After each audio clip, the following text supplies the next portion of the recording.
Nobody starts a business thinking I need more friends. But when you build some good friendships in business, then it can make all the differences with growing. So who do we serve? We serve nice people in business. Could you discuss the key issues in your industry? Everybody that runs a business is very busy.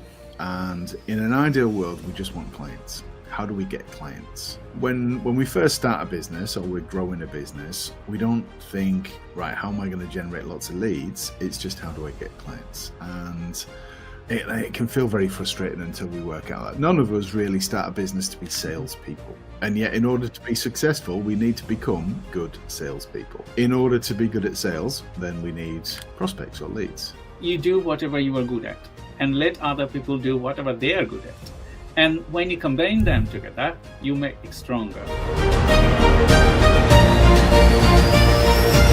Hello everyone, thank you for joining today's Innovative Circle podcast. I am your host, Dr. Shah Siddiqui, CEO of Time Research and Innovation, GenZ Marketing Agency and Edward AI. ICPcast is an initiative to bring innovative ideas, transformative strategies, and forward-thinking insight from various industries, where it is in technology, artificial intelligence, marketing, finance, lead generation and sales, business advisory and development, tax and accounting, or sustainability. We bring you insight from some of the brightest minds, C-level executives and industry leaders who are shaping the future. In today's episode, we are thrilled to welcome Jamie Stewart, CEO, Circle Networks. It is a relationship-first platform helping entrepreneurs grow their business through authentic connections and referrals. With a background in sales, coaching, and community building, Jamie helps professionals escape outdated, pitch-heavy networking, instead thriving in trusted peer circles. Circle Network supports coaches, consultants, and service-based businesses to grow constantly without cold outreach or awkward sales tactics. Jamie's philosophy is simple: scale smarter, not harder, by building a network rooted in generosity and shared purpose. So our discussion topic today is why traditional networking is broken and how Jamie Stewart fixes it. So to all our viewers, get ready for practical insight and strategies and our discussion. So we are just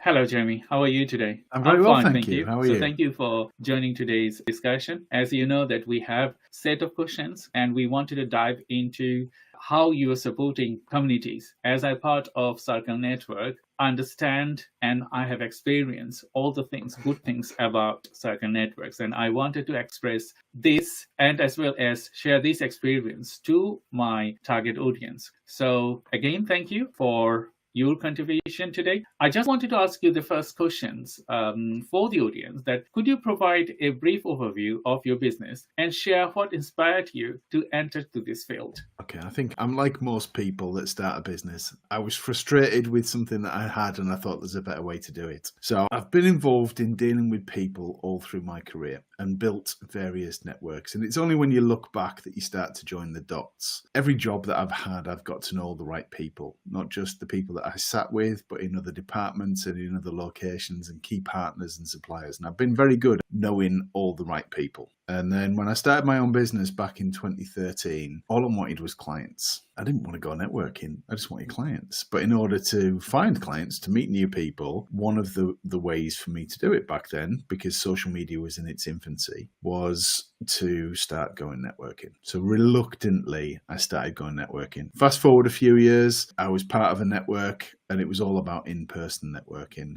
And then in 2020, when COVID hit, everybody went online for their networking. And at the time, my business was coaching people on how to build a network. And I found it very frustrating, online networking in early 2020, when everybody just crammed what they did in person into a big Zoom room. So for most people, their experience of online networking was 20 or 30 or 40 people on an event on mute, waiting for their turn to unmute themselves to do their 60-second pitch. And it was very boring. There was no real interaction and everyone was just there waiting to pitch. And I thought there's a better way to do this. The beauty of Zoom that we use is breakout rooms. So it's very easy to put people into a breakout room in smaller groups so that they can have conversations. And I think that's the real difference in what I started, that it was about helping people build relationships. And you mentioned that it's relationship-based networking. Nobody wakes up in the morning and thinks, whose customer can I be today? I'm going networking. Whose customer can I be? And yet everybody, it feels like, goes networking to sell, but nobody goes networking to be a customer or to buy anything. So traditional networking, I think, is broken. What people hear is, you need new clients, go networking. What the underlying message with that is, go and pitch at everybody that's there. And it's frustrating to be on the receiving end. So I had an idea to start. One group was all I was going to start. One group, and I just wanted to help people have conversations. And it's grown now to nearly 50 groups that run fortnightly. So we're about 100 events a month now across the UK, Sweden, Dubai, South Africa, Spain, and just speaking to somebody about launching in America as well. So it's had phenomenal success over the last 5 years. It's great, I would say, the way the networking works in Circle Network. As you described earlier, I was part of different network groups. Went there, quite a bit of time I spent there. But at the end, what I found that everyone there to sell, no one there to make you real friends. Another thing I spotted, they have a cocoon. So few people together, they don't want to get you entered there. Okay? And they're going to be having, chick chat, and a lot of other things. And at the end, I end up with like a black swan. Like, okay, I'm a different person. But with Circle Network, still, I'm enjoying. I don't know what will happen in the future because you cannot predict the future. But the way I have understand, a lot of people do, because when I join Circle Network, maybe a couple of times in a week, I just want to go over there to talk to them, not to sell anything, not to buy anything, because I'm a busy person all the time with work. So I need a headroom for me to get some soothing time. Listen to people, get my idea steer to the next levels, because the more I listen, more I generate. And that's this network should be. So thank you very much for this thinking. And I totally give credits to, Christian Boyna, because he said, Shah, do you want to join? What I said, sorry, Christian, I think network is not for me, because I cannot bear people's chit chat and all of the things, because it's not contradictory. It's just thing that I don't like. But joining Circle Networks, I can talk to people now, not asking them to give me anything, but it's just like knowing them, thinking about them. So thank you very much for your nice and brilliant idea. So my next questions, who are the clients you aim to help, and what benefits do you deliver to them? Okay, so I wanted to be, when I first started, I wanted to be a little bit different. And I guess I was fixing the problem that I had. I didn't always want referrals or clients because our business ebbs and flows generally. There are times when we're busy and times when we're quiet. But in order to grow a business, I think entrepreneurs need different things. So at one point, people usually come to us because they're looking for new clients. And then at the point they're starting to onboard clients and they're getting busy, they need other things. So they might need a bookkeeper to take care of the bookkeeping. They might need a virtual assistant to take some of their admin tasks away. They might at some point want to rebrand, or like for me, I've just got a photocopier. So somebody that can supply me with a photocopier. I've just had someone build me a new software platform. There are different things. And as we go through our business journey, we need different things. And I wanted to provide a community that helped business owners on that journey. So that's what makes us a little bit different. Who are we for? One of the things that makes us different at our events is the way that we start our introductions. So some people are quite happy to go to events to pitch. All they want to do is pitch, turn up, pitch, turn up, pitch. They're not our ideal kind of people. We're looking for people. So we start our networking events in small breakout rooms, so there's never any more than 4 people in a room, by asking people to introduce themselves by, what do you do when you're not working? Help me get to know you, because people buy from people. They don't buy from job titles or company names. And yet at most networking events, people turn up and introduce themselves by name, job title, company name. And in our heads, we pigeonhole people. So if I meet somebody who's an accountant and they go, hi, I'm Jamie, I'm an accountant. In your head, you'll go, I already know an accountant. I don't need another one. And you switch off a little bit. When we get to know people first, so for example, for me, I'm not an accountant, but if we get to know people first and I say, I'm Jamie, I'm a dad, I've got 3 kids, I have a dog. When I'm not working, I like to be out walking the dog. I used to be a scuba diver. I like barbecues. I like travel. I like gin. And I drink a lot of Yorkshire tea. From that, people can find out if I'm their kind of person or not. And the or not part is fine. But we're about building relationships. And I think when we first start our businesses, we just want clients. Nobody starts a business thinking I need more friends. But when you build some good friendships in business, then it can make all the difference as we're growing. So who do we serve? We serve nice people in business. So if you're listening to this or watching this and think about the people that you know that run their own business that you like to be around, they're our kind of people. So people who are people that like to help others and that have we call it a go-giver attitude or a pay it forward philosophy. So they're happy to help others. And when we start doing that for other people, they start doing it back for us. They're the kind of people that we serve. Thank you very much. It's a nice and excellent add-on, I would say, because, when people go to networking events everywhere, I found it very time-consuming and as well as not interesting that much because they don't value individual people within their networks. I've been to many networks. I don't want to mention them. So in one network, I went there. Yes, I have expertise and I also can be present my things to there. But what I have seen that they don't value inner people to present themselves rather than bring people from outside to present them. Yeah. And that way I said, okay, you are bringing people that have expertise within your network. You're not picking them to present your things. You are picking someone else, maybe a competitors or something else to pitch instead of you. And I felt, okay, they're not valuing me because I think I can do better than the person they have brought. So that's the way. But with Circle Network, I can say, yes, I can be a presenter. I can talk to them. I can say what I want to, okay, in relation with my work, in relation with my extracurricular activities, all what I do like most. Thank you, Jamie. My next question, could you discuss the key issues in your industry and explain how your efforts are making a difference for your clients and collaborators? So I think everybody that runs a business is very busy.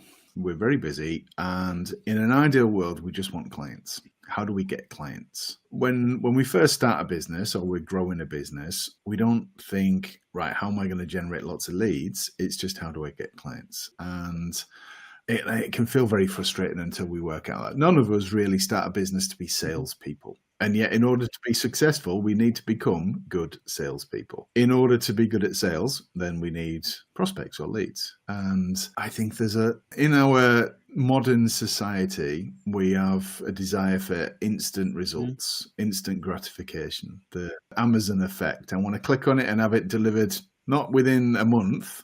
I mean, if you think about the old days of mail order, you would be delivered within 28 days. Nobody would buy anything now like that unless it was being manufactured. We want it within hours. And I think there's a lot of people promote solutions like that are the next magic pill. And it doesn't exist. I've yet to meet somebody that gets hundreds or thousands of leads that automatically turn into clients. What we help people to do is to have conversations with good people. And if you and I both serve a similar client, and I get to meet you and build a relationship with you, then ultimately the goal is that we become referral partners. So from that, I mean that if you and I both have the same ideal client, that when you're speaking to the people that you know, so I'm not asking you to go out of your way in any way. So when you just deal with the people that you deal with on a weekly basis, you bring me up in conversation. You know me well enough. You know how I work and what I charge. And you might say to somebody, are you looking, what's the biggest challenge you've got in your business right now? Or how is growing in your business? And if they're struggling, you might bring me up in conversation and say, I know Jamie and he runs a great network and it might be able to help you, and explain what I charge and how it works. And then, because you're recommending it in the same way that we recommend a restaurant or a movie, we can be very enthusiastic about that. And Christian said to you, you just need to join this network. I think it's the right thing for you. And based on the strength of your relationship with Christian, you came along, got involved in Circle Networks. You knew what it was. You knew what it cost. why would you not get involved in that? So when people know us well enough, we recommend holidays and cars and restaurants and movies all the time, and it has no benefit for us. If we do it for our friends in business, then they will do it back for us. The beauty of that is it can save you so much time. And I worked with somebody, so I coach people on how to build a network, and I call it building a referral engine. So I run a training course on that. And I had someone come and sit this course, and they just spent, I think it was about £5,000 on Facebook adverts. And they generated, for round numbers, about 40 leads for them. 2 people in the business spent a whole week each following up and meeting with every person who'd responded to the advert. And at the end of the week, one person signed up for their training course and spent £1,500. So they lost £3,500 on that, and 2 whole working weeks from 2 people. Over the next few months, they built a team of people who dealt with similar clients that referred them, and they got, by referral, nearly £50,000 worth of business and had almost 100% conversion rate, because when I'm recommending what they do, I'm doing the sales and the filtering and the qualifying for them. So they get highly qualified leads who are the right kind of people that know what they charge. And it's just a case of turning up and seeing if you're happy with the person that you're going to be dealing with. That's the solution that we offer for people. And I think at the start where we talked about turning up to a networking event to pitch, nobody goes to buy anything. So if you can go networking and meet a handful of people that could be referral partners and build a good relationship with them, the lead generation part of it will take care of itself, as long as we are prepared to do that for other people as well. And it's a skill and a process and a strategy to learn. I totally agree with you, because, sometimes we wanted to cut the process down, okay? And that's a terrible mistake, because, you do whatever you are good at and let other people do whatever they are good at. And when you combine them together, you make it stronger. And something that I also come across when I was in other networking events, like you have similar businesses and you become enemy, okay? And I think I hate that, because, individually, I'm a person with distinct characteristics, okay? I can't be you. So you might have something that is different than me. So why don't we communicate together, engage together, marry up things, and then serve clients with distinct good and greater things. So most of the time when I work with people, I said, okay, it doesn't matter that you and I are doing the same business, but look at you. You are different than I. So why don't you support me and I support you and grow together? Because people usually don't think that the world is very big and the client base is huge. So even if you consider to cover a tiny fraction of it, you don't have any room to serve. So thank you, Jamie. I wanted to jump to my next question. What makes your approach unique in helping clients achieving the outcomes you have just mentioned? I think it's the collaborative nature, collaboration over competition. You're right. A lot of networks will only allow one person in that does a certain thing. So if I take the accountant example, they might only allow one accountant to come along. And I think that people deal with people. So we don't stop anybody coming along. We have a collaborative approach. And I might be an accountant that specializes in dealing with new startup businesses. You might be an accountant that deals with large PLCs. We've got completely different kinds of clients. You're a young accountant and I'm an old accountant, and somebody wants to deal with someone that's like them. And if people want to deal with a young person, they're going to come and deal with you. And if they want to deal with someone who's in their 50s, they'll come and deal with me. So I think there's an opportunity for lots of people to work together and pass introductions to each other. So if I deal with PLCs and I meet somebody who's just starting their business, I can introduce them to you. So I think that's one of the things that sets us apart, that we are collaboration over competition. And when people come together to collaborate on things, we might not be in the same business, but we might serve the same client, that you can come up with new services and new offers that, and I'll give you an example of this. I was running a networking event a couple of months ago. This was in person, sat on a table with a photographer and a videographer. We all collaborated on an event where people came to network, but one at a time, one person goes off and has some pictures taken with the photographer, whilst somebody else is having some video content filmed with the videographer. And Gareth Williams and Nikki Cameron were the 2 people. And Gareth is very creative. He came up with the name content-ing. So, and create content whilst they're networking. And it's taken off and it's grown really well. And that's an idea of something different that was born out of just bringing people together for good conversations. And there's loads of examples of things like that where people have started to work together virtually as well as in person. Mm-hmm. I think that's what makes us a little bit different. I agree with you because, it's not like you have a business and you wanted to steer your business to the next levels. If you do not have right people, you cannot do it because maybe I have one idea. I can transform my idea to the next levels if I have right partners and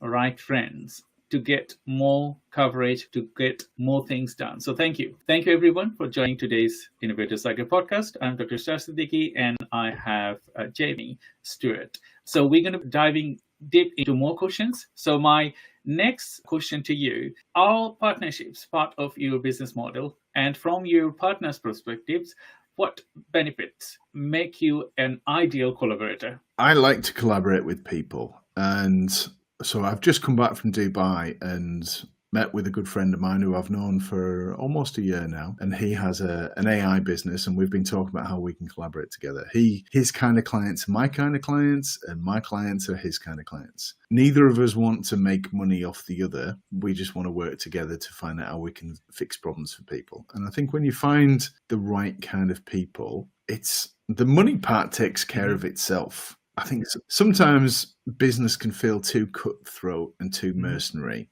What's in it for me all the time? And my approach is, how can I help you? And usually by doing that, you'll feel like you want to do it back and reciprocate. So reciprocity is a big thing in my world. And for example, I work in partnership with a friend of mine called Elliot Kay, and he's a speaker coach and runs the Speaker Awards.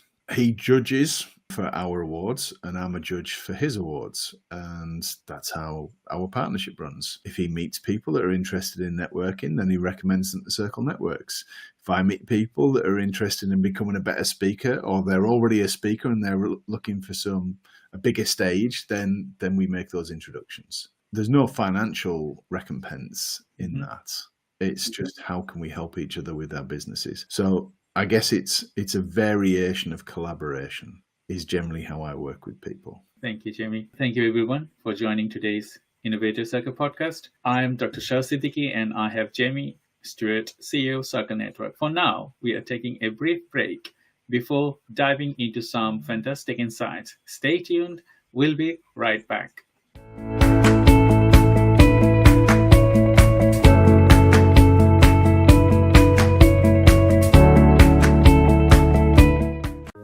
Great conversations start with thought-provoking ideas, and visionary leaders turn them into reality. Meet Dr. Shah Siddiqui, an entrepreneur, AI strategist, and business growth partner dedicated to helping professionals and companies push boundaries, innovate, and thrive to drive transformation. Did you know that 92% of executives consider digital transformation and AI adaptation are essential for staying competitive in today's market? Furthermore, companies that use data-driven insights for decision-making also see a 23% boost in profitability compared to those that don't. Through ICPcast, we bring together the brightest minds in AI, business, finance, marketing, and other tentative fields to deliver strategies that drive measurable success. Dr. Shah is the founder and C-level executive and leads multiple startups, including GenZ marketing agency, Neurodivergent Business Consortium, NBC, Time Research and Innovation, TRI, and Green Threads DPP. He is AI and technology expert and helps businesses harness AI for scalability and efficiency. He is a sales and business growth strategist and the creator of the Sales Funnel Accelerator, SFA program, to guide C-suite executives to maximize conversions and revenue. You might be surprised to learn innovation isn't just about your ideas. It's about execution. In fact, only 10% of companies successfully turn their innovative ideas into scalable strategies, while the rest struggle with execution. Businesses that focus on effective implementation rather than just ideation 3 times more likely to outperform their competitors. After working with industry leaders and disruptors, I have learned one thing. Success isn't just about what you know, it's about how you apply it. That's why I created Sales Funnel Accelerator and ICPcast to provide actionable insights that you can apply right way to drive business growth and innovation. Podcasting is now one of the most powerful tools for business influence, with 80% of listeners taking action after hearing expert insights. And when it comes to driving sales, 78% of social sellers outperform peers who don't use social media for business networking. Are you ready to be the part of the conversation that is shaping the future of business? Let's explore innovation, strategy, and leadership together. Book your cast with me today.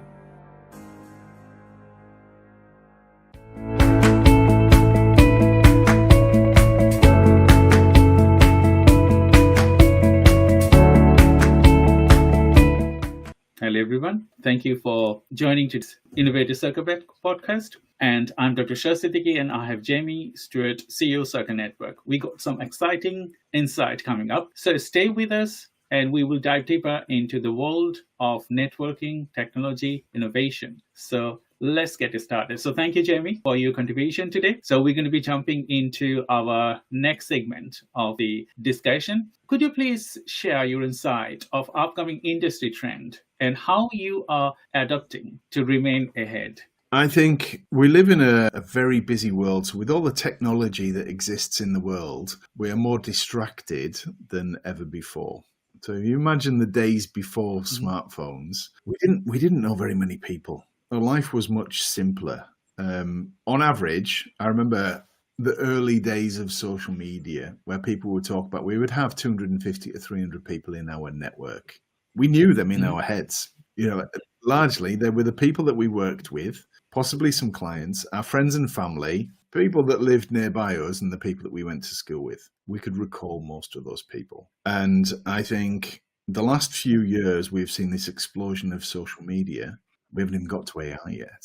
But then the explosion in social media where we are connected to thousands of people. And it's hard to be memorable in that world. So I think one of the things that we need to do is to build our personal brands in order to stand out and be memorable.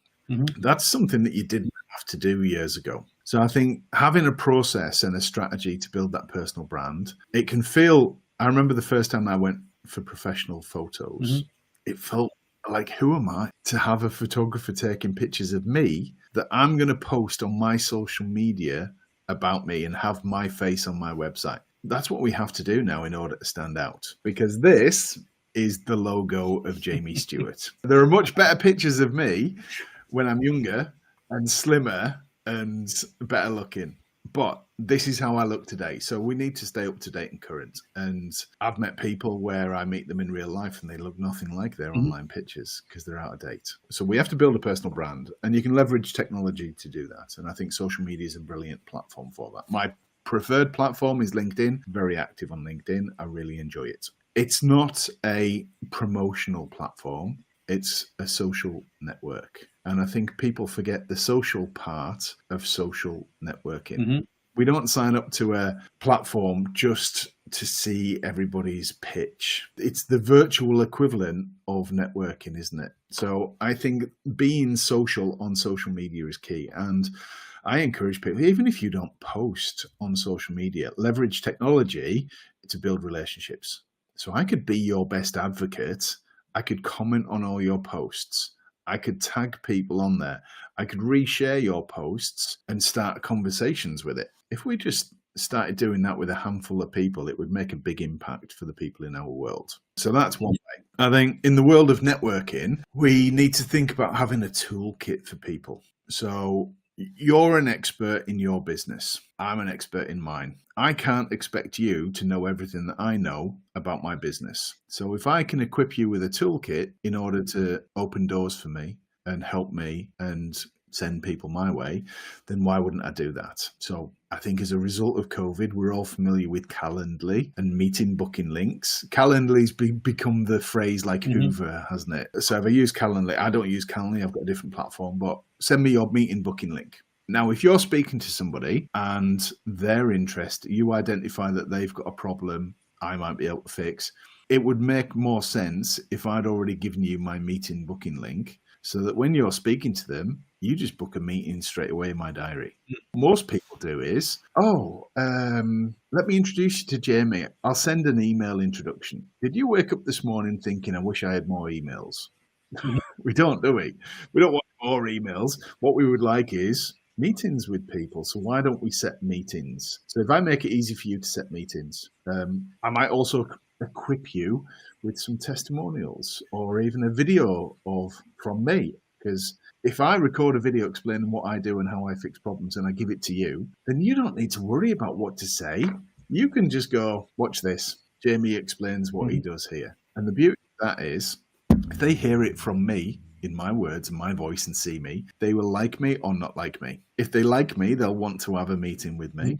And if they don't, it saves us both some time. So I think we can leverage technology in a few different ways, and that WhatsApp is brilliant. If you've got some pictures or some videos, some links, and I give those to you, it's really easy for me to do. It's really easy for you then to be able to share that with other people. And I think that's the easiest tip I can give people. Think about creating a toolkit that you can equip other people to help open doors and get you meetings. None of us want emails. What we want is people to get us meetings with people.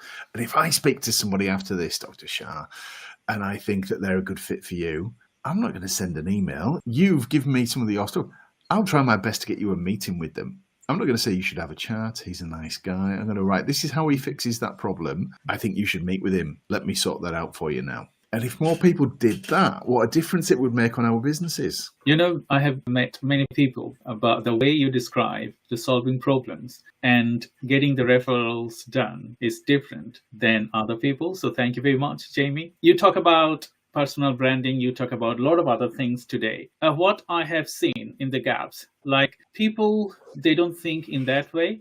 Some of them do, but most of them don't. When I ask someone, okay, why you are using like an image of you 10 years back, because you are not your true self now. And you will see most of the people, they hate to share their true self, the current status. And that's not right, I would say, because I will die tomorrow. I don't know. I might die tomorrow. So why I should hide? People should reflect their true selves and get to the solving problems rather than creating more problems. So thank you, Jamie. My next question, can you discuss a major obstacles you have overcome and lessons you have learned to your professional approach? I think I tried to do everything myself to begin with, and that was the limitation on me. So when I first started out, I needed a website. I couldn't necessarily afford. I'm going back to 2013 now. I learned how to build WordPress websites so that I could do it myself. My first year in business, I did all my bookkeeping. And then when I started getting busy, I realized, do you know what? I don't like the admin side of things. So think about all the things that you don't like doing and then find somebody else to do it. That's the biggest thing. I tried to do everything myself and I never really wanted to ask for help from anybody. And within Circle Networks, we have one of our brand values is Be More Buffalo. And people say to me, what does that mean? Buffalo are the only animals in the world that when a storm comes towards them, they turn to face it. As the storm comes, cows try and run away from it. And by running away from the storm, they end up underneath it for longer because it catches up. And as they're running away, the storm's over the top and it's more painful and lasts longer. Whereas buffalo, when the storm gets near, they charge through it. They get through it really quickly. And they do it together. Old, young, sick, healthy, the whole herd goes through it together. So I encourage people to be more buffalo. So what's the stuff that maybe you're putting off that you need some help with that you just need to get over with? It could be a phone call. I bought a prop the other day. So I was walking past a charity shop and they had this old phone and I was like, we just need to get more comfortable with making phone calls, whether it's good or bad. So just what's the stuff that you just need to do and be more buffalo with? And I think that's one of the biggest things for me. The things that are procrastinated over, that are put off for too long, they're never as bad as you think. If you don't know how to do it, ask for help from somebody. There are a lot of people out there that are willing to help. And if you've got that helpful philosophy for other people, they will help you back. You might have to pay some people for some of this stuff, but getting it off your back, it just lifts that weight off our shoulders. And we don't realize how much effect that has on us. The other bit that I never wanted help. So by getting help and finding help, it speeds things up. It frees me up to do the stuff that I'm good at. The other bit that I never wanted really was any coaching. People talked about having a coach. And I was like, well, I can Google it. I can do it myself. And when I went through work, and I've got a coach currently. I've worked with a number of coaches over the years. I end up a better version of me at the end of it. Now, every coach is different. I'm not saying every coach is perfect. You've got to find the right ones. But one thing in particular for me that made a big difference was I became an NLP coach in timeline, master practitioner in timeline therapy. I went through that process myself as part of the training. So somebody else did that to me. And I realized that I'd been going along with the handbrake on. And as a result of that, I doubled my business within the next 3 months. So going through that process to let all the emotional baggage that I had, a lifetime of stuff, when I let that go, it made me a better person. And life became better and business became better as a result of it. So I never wanted anybody's help. I always wanted to do it myself. I never wanted a coach when so all the things that I've resisted have been the things that I really needed. So now when I resist things, I think, oh, this must be what I need. And I lean into it rather than trying to avoid it. It's a great explanation, Jamie. I think the viewers today, they will love to watch it again because, the things you just described, we wanted to be jack of all trades. Yes, sometimes if it's the limited resources, money and all other things, you can try to be jack of all trades, but jack of all trades will not give you the certain development you're looking for in terms of businesses. I was jack of all trade when I started my business, but later what I discovered when I went through with mentorships and specific training, it gave me better understanding and better coverage. So the things that I'm learning, like DIY, if someone like you or like other expert, they guide me through, I can do it very quick. Not like spending, new work, like 10 days, I can do it 1 day. And people, they don't resonate with that. So thank you very much. I'm just going to jump into my next question to you. How do you measure your success of your work, both for your business and for client you serve? I am a numbers person. So in various jobs that I've had in my career, I've always known my numbers, and probably KPIs is the thing that I like. I don't like to be managed. So let me just get that out there to begin with. So I don't like to be managed. And that's why I think I've always worked my way to the top. Managing director in previous businesses and now running my own business. But you've got to be able to measure success. So I like KPIs. So that might be sales. It might be number of clients. It might be how many leads you're generating. Whatever it is, I think you've got to know the metrics in your business and not just have a goal where I want to do £1 million worth of sales this year. You've got to break that down into what does that mean each week. So if I wanted to do £1 million worth of sales, that's £83,300 a month. Okay, well, break that down. That's just over £20,000 a week. That's £5,000 a day. Well, that becomes much easier. All right, how many customers do I need to do that? So you've got to be able to I like the numbers side of things. And I think you've got to know what you need to do today, what you need to do this week, this month, this year. But then how does that fit into 5 years' time? And you need a crazy big goal. I think sometimes we set ourselves, let's say, a typical figure that I hear people, I'd like to earn £5,000 a month. Okay. And then they get going and they don't measure it. And I'll say to people halfway through the month, what's your goal? £5,000. Okay. How much did you do last month? I don't know. Because they just give up when they miss it each month. So you need to know your numbers. What your numbers are will be different to mine, but you've got to know your numbers and track them. And the process of physically writing things down makes a huge difference to people. Not just having it on a spreadsheet somewhere on their computer. You need to know the numbers.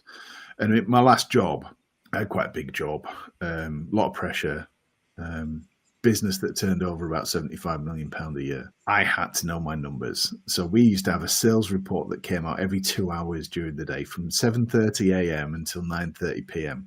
And I used to track sales every 2 hours of the day compared to the same day 4 weeks ago and the same day last year.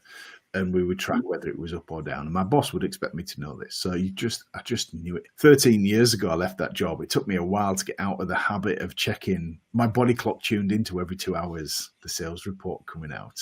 But it taught me a lot. You've got to know your numbers. And I think when we run our own business, there's no one coming to help us. We're not going to win the lottery. If it's going to be, it's up to me.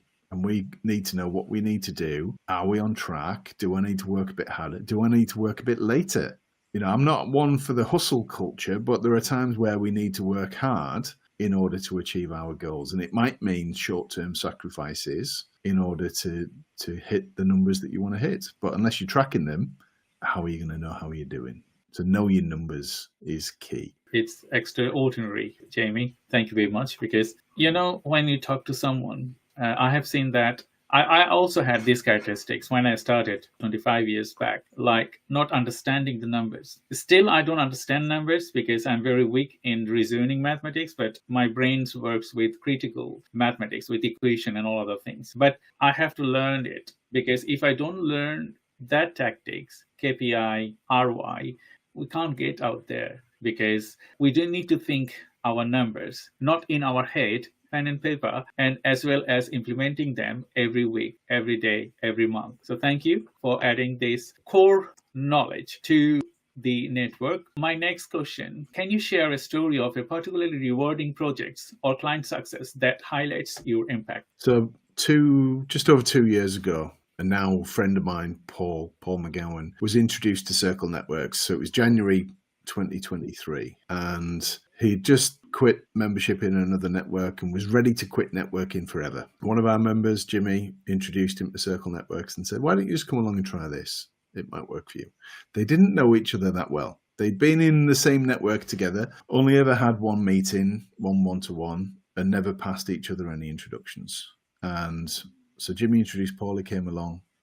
I met him, he liked it, joined straight away. He thought, I like these people. Friendship-based networking. The network that he came from forced people to do things. So he had to pass referrals. He had to turn up every week, but he didn't really get anything back from it. So he'd been in business a long time, 27 years. He was old.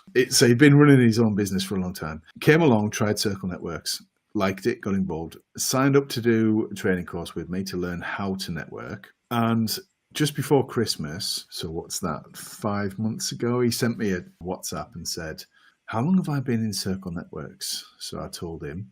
I thought he was going to cancel, even though he was doing very well. And he came back with, I've made over £100,000 worth of profit thanks to Circle Networks. Now, what's really interesting is, in his first 6 months in Circle Networks, he didn't get any business from it.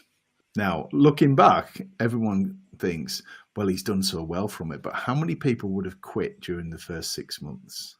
Because we're looking for a quick fix. We're looking for that next magic pill. And what he was doing was he was building relationships and building trust and establishing credibility, helping other people, investing in them. And then it paid dividends for him. And he's not far off having tripled his monthly turnover from when he started 2 years ago. He's probably the best success story. And I like that because it's a good story and I like retelling that. But equally, I've just come back from Dubai, and one of the guys that came out with me signed up his biggest client for his business. He's only just over 18 months in that business, and he's just signed his biggest client. So that came from being involved in Circle Networks and just building relationships. And I think when you come across as credible and you demonstrate your expertise, which we give people a platform to do that within our community, then people start approaching you rather than you having to approach them. And I see that time and time again. People, oh, I like you. I've heard good things about you. I see that you're good at what you do. Can you do that for me now? That's what seems to happen more and more in our network. Thank you, Jamie. It was a great conversation today. I enjoyed it every minute. And I think I will bring you more to my conversation at the Innovator Circle podcast. And thank you, everyone, for joining today's Innovator Circle podcast. We hope today's conversation with Jamie Stewart, CEO of Circle Networks, has sparked fresh ideas and provided valuable insights to elevate your business strategies, networking, and a lot more. Don't forget to subscribe to our newsletters on ICPcast.com. Share this episode with your friends and leave us a review. It helps us reach and inspire more leaders like Jamie, like our LinkedIn page, and subscribe to our YouTube channels, Sales Funnel Accelerator, and behind the scenes and all other updates. Stay tuned. Until next time, stay inspired, stay curious, and keep leading the way of innovation and networking. Thank you, Jamie, and thank you, everyone. Bye-bye. Thank you.